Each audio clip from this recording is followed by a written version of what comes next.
This is Letter to Sons. I'm Doug Keating. You have decided you're going to Europe this year. Congratulations. I hope you have an awesome time. I believe to make the most of your trip, it's important to have a good plan for your vacation.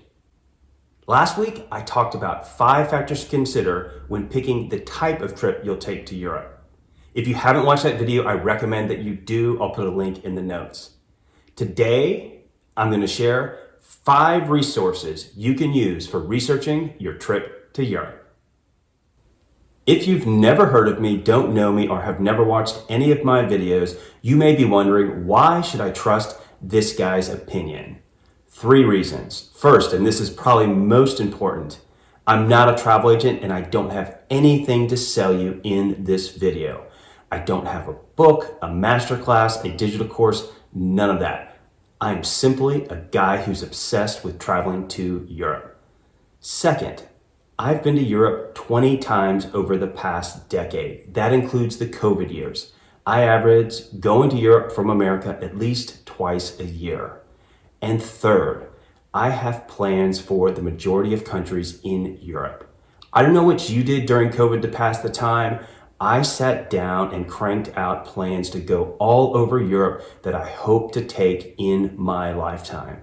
You name a country in Europe, it's likely I have a plan for it. Resource number 1, travel books. That's right, we're starting old school.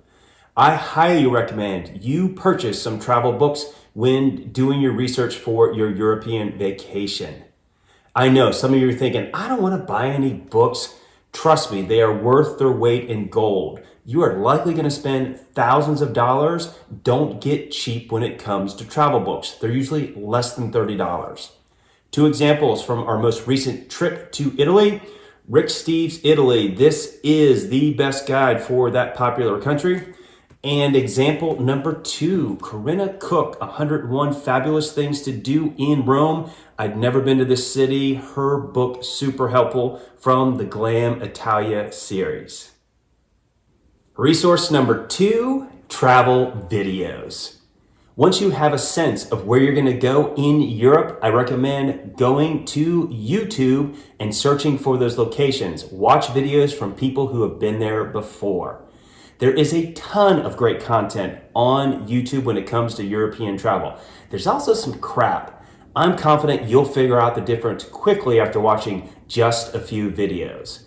I want to give a special shout out to Mark from Walter's World. I've been watching his videos for years. He is both funny and knows his stuff when it comes to European travel.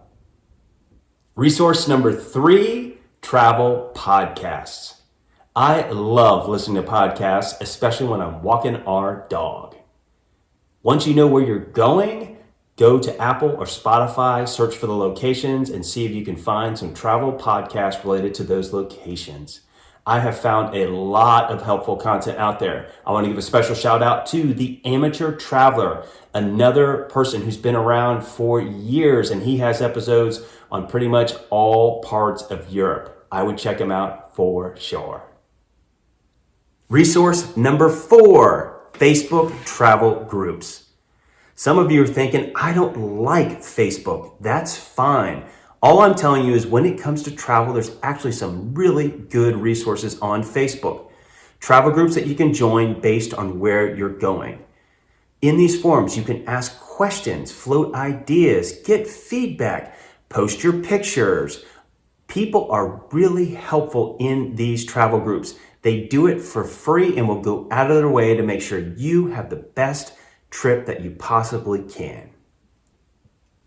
Resource number 5, travel websites.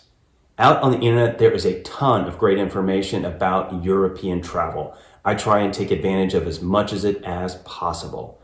For example, I'm going to give a special shout out to UK Travel Planning. Excellent site if you want to go to the UK. It also has a podcast. Tracy does an excellent job. I highly recommend them for information. Let's shift gears for a moment, and I'm going to talk about a resource I use, but with caution. That is Tripadvisor, a hugely popular website and travel app.